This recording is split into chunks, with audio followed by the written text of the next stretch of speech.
Welcome to insights with विशाल सूद। इस programme में हम चर्चा करते हैं देश दुनिया के तमाम ज़रूरी मुद्दों की और जानते हैं इनसाइट्स। हमारे साथ होते हैं Vishal Sood ji. Welcome back sir. Thank you Aman. Sir, Nuh में, हरियाणा के नूह में एक डीएसपी की हत्या कर दी गई माफिया द्वारा। तो उसमें माफिया था इन्वॉल्व जो इलीगल माइनिंग हो रही थी और उसे रोकने के लिए पहुंचे थे डीएसपी और उनकी हत्या कर दी गई।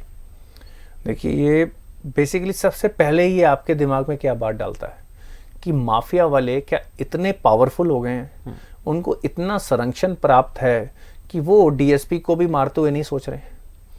आज मैं अपील करूंगा पूरी पुलिस फोर्स को कि एक बार वो पॉलिटिकल प्रेशर से हटे, वो अपने इमीडिएट छोटे गेन से हटें, वो लालचों से हटे, अपनी करप्शन से हटें और जो उनके साथी की हत्या हुई है वो पूरे हरियाणा से जो माफिया है उसको खत्म करके दिखाएं। एक बार उनके लिए एक लेसन बना दें जो भी लोग इसमें इन्वॉल्व हैं। और उनकी तार मैं आपको गारंटी से बता रहा हूं ऊपर मिनिस्टरों तक, टॉप ब्यूरोक्रेट्स तक, सब तक जुड़ी होगी, बड़े बिजनेसमैनों तक जुड़ी होगी।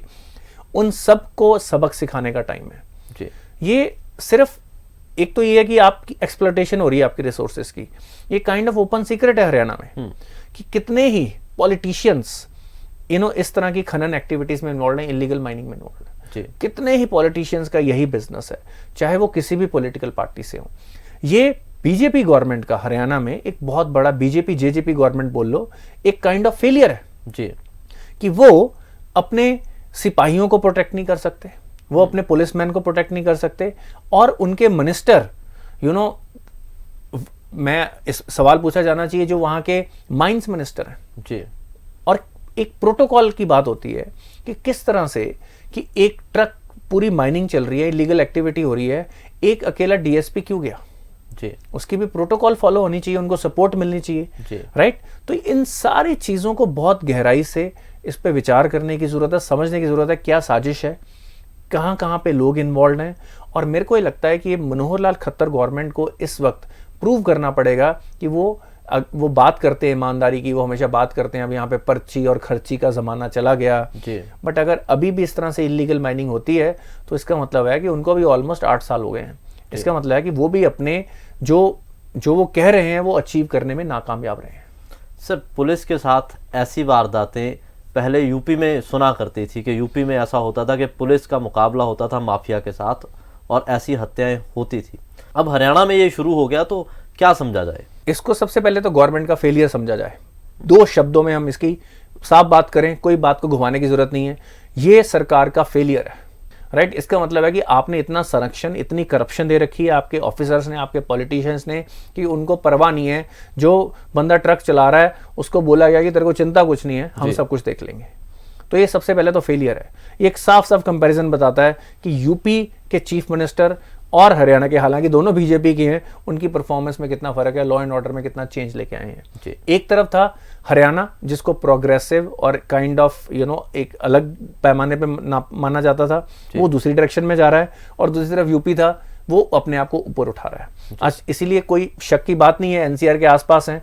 इसका नुकसान जो हरियाणा में अगर इस तरह का माहौल बनेगा, इसका नुकसान हरियाणवी को ही सहना पड़ेगा। बिल्कुल। तो मेरे को लगता है कि हरियाणा सरकार को अपनी जिम्मेदारी समझनी चाहिए और एक एग्जाम्पल सेट करना चाहिए अगर उनको लोगों का भरोसा वापस जीतना है तो। बिल्कुल सर। इसी के साथ सर एक खबर और आई है, पूरे दुनिया में जो भारतीय जा रहे हैं उनमें से 1.5 लाख से ज़्यादा लोगों ने अपनी भारतीय नागरिकता छोड़ दी। देखो, basically it is quite normal, हम ग्लोबल विलेज बोलते हैं और जब कोई जाता है तो हम परेशान होते हैं। वो दिल से हमारे से जुड़े रहे, लोगों की फैमिलीज हैं, लोगों की एस्पिरेशंस हैं, लोगों के करियर बन जाते हैं अलग अलग डायरेक्शन में। तो 1.5 लाख लोग 130 करोड़ में से जाना मेरे को लगता है इज क्वाइट नॉर्मल। और मैं ये चाहूँगा कि दुनिया का बेस्ट टैलेंट हमारे यहाँ पे भी आए। अभी तो हमारे यहाँ पे अपनी पॉपुलेशन प्रॉब्लम है जी, राइट। पहले तो हमें अपनी पॉपुलेशन कंट्रोल करनी पड़ेगी, right. We have to give the best services to everyone. और अदरवाइज, और अनफॉर्चुनेट पार्ट बताऊं कि हमारा बेस्ट टैलेंट कई बार बाहर चला जाता है और ज़्यादातर लोग in the country of opportunity USA ही गए जी। तो it's a quite normal thing which is happening. पर इसको किस तरह से इसके डायनेमिक्स ऐसे हों कि जो भारत है उसको भी इसमें बेनिफिट हो।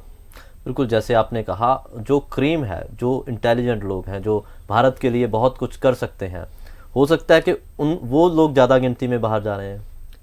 इसमें कोई डाउट नहीं जी। है। जो लोग यूएसए वगैरह इमिग्रेट कर रहे हैं, दे हैव सर्टन कैपेबिलिटीज़, वहाँ पे उनको स्किल्ड लेबर के अंडर या अलग जो भी उनकी हैं सिस्टम्स उसके अंदर उनको लाया जा रहा है।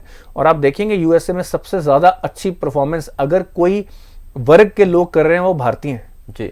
अगर वहाँ पे जितने भी इमिग्रेशन है, चाहे किसी भी कंट्री से आए हो, चाहे चाइना हो, चाहे मैक्सिको हो, चाहे फिलीपींस हो, सबसे ज़्यादा पढ़े लिखे जी। सबसे ज़्यादा पर कैपिटा इनकम, जी। राइट, और सबसे रिस्पेक्टेड जो कम्युनिटी है वो इंडियंस की है यूएसए के अंदर। और इसका भारत को भी नुकसान हो रहा है कहीं ना कहीं। देखो, अगर आपका बेस्ट टैलेंट जाता है कहीं ना कहीं नुकसान होता है, पर मेरे को ये लगता है हमें जो हमारी वैदिक वैल्यूज़ रही हैं कि पूरी दुनिया एक है जी। शायद वो वहाँ पे जाके कुछ देश के लिए और बेटर कर पाए। तो इसको मैं इस तरह से नहीं आंकता। हम तो चाहेंगे कि वहाँ का भी बेस्ट टैलेंट हमारे यहाँ पे आए और हमारे देश को ग्रोथ में हेल्प करे, अपने बेस्ट आइडियाज़ हमारे साथ भी शेयर करे। जी सर, जो यूएस और नाटो ने सैंक्शंस लगाए हैं उस वजह से रशिया की सप्लाई भारत तक नहीं पहुंच रही है एलएनजी की। देखो, रशिया से हम एलएनजी लेते थे रूटीनली थ्रू इट्स कंपनी, जो सिंगापुर बेस्ड कंपनी थी, वहाँ से सप्लाई होती थी। और नेटो सैंक्शंस के अंदर सप्लाई पे देखो, यही तो सबसे बड़ी वरी है। यही तो एक बात जो भारत बोलना चाह रहा है, पूरी दुनिया को समझाना चाह रहा है कि immediate cessation of violence, right, sit and talk. और उसका खामियाजा वेस्ट और यूरोप तो हमें कह रहा है कि आप तो रशिया से कुछ भी मत लो, हमने अपना इंटरेस्ट देखना है। और उन सेक्शंस का आप देख लें हमारे ऊपर असर हो रहा है। बिल्कुल। और ये प्रैक्टिकल ऑन ग्राउंड एलएनजी हमारे देश का गरीब वर्ग भी यूज करता है। गांव-गांव तक आजकल एलएनजी घर में यूज होती है जी।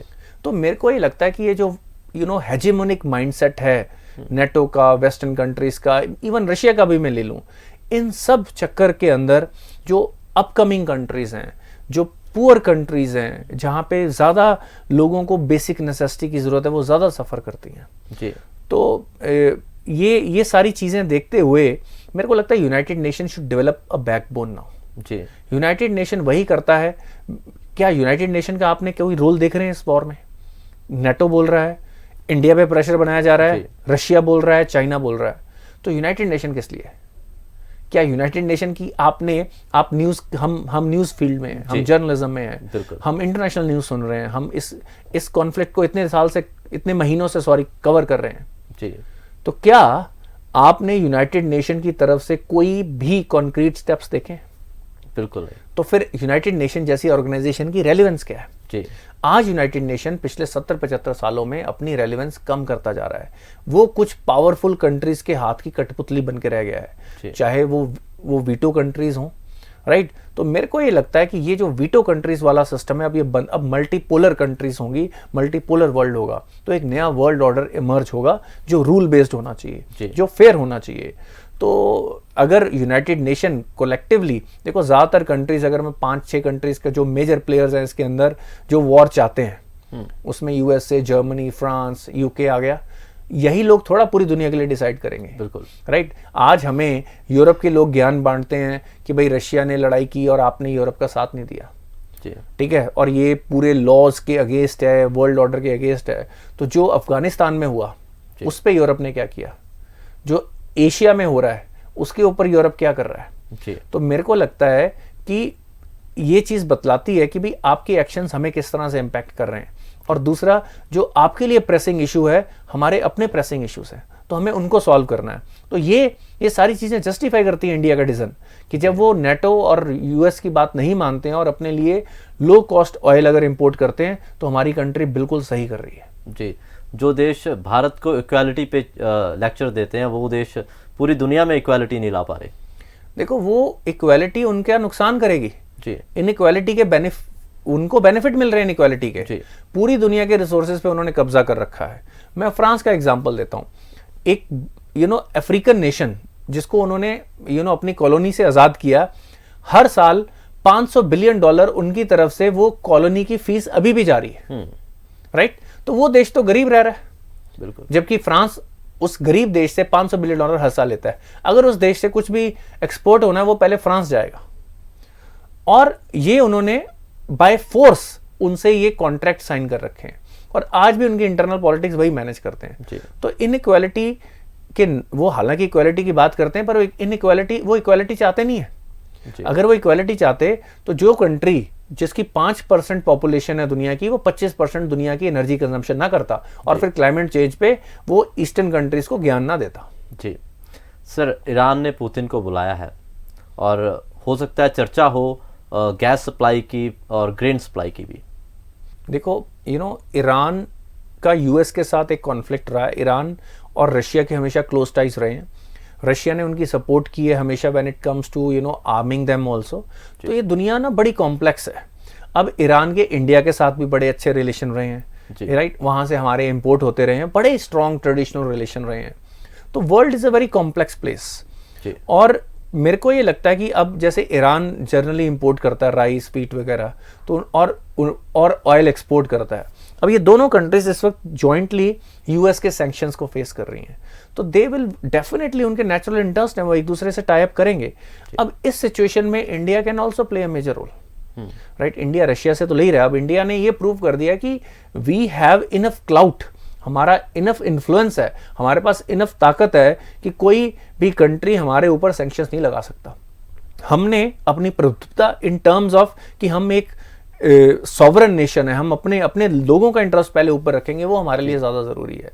तो अब इसके अंदर बार्टर सिस्टम के ऊपर डिस्कशन हो सकती है, टुवर्ड्स यूएस और नेटो कैसे रिएक्शन देना है उसके ऊपर डिस्कशन हो सकती है। तो ये एक अलायंस बनता जा रहा है which is anti US and anti NATO alliance. और इंडिया का बेस्ट इंटरेस्ट इसी में है कि हम अपने सारे रिलेशन को एक दूसरे से डीहाइफिनेट करके देखें और बेस्ट डिसीजन वही लें, एक जो पूरी ह्यूमैनिटी के लिए अच्छा हो। ये हमारा एक सोच होनी चाहिए, हमारे लोगों के लिए अच्छा हो, राइट। हमने अपने इंटरेस्ट पे कॉम्प्रोमाइज नहीं करना है, और हमारी नेशनल सिक्योरिटी, ये 3-4 चीजें हमारे लिए सबसे ज्यादा प्रायोरिटी रखनी चाहिए। जी शुक्रिया सर। इस तरह की जरूरी जानकारी के लिए और तमाम करंट अफेयर्स के लिए देखते रहिए insights with Vishal Sood, and don't forget to subscribe our channel on social media.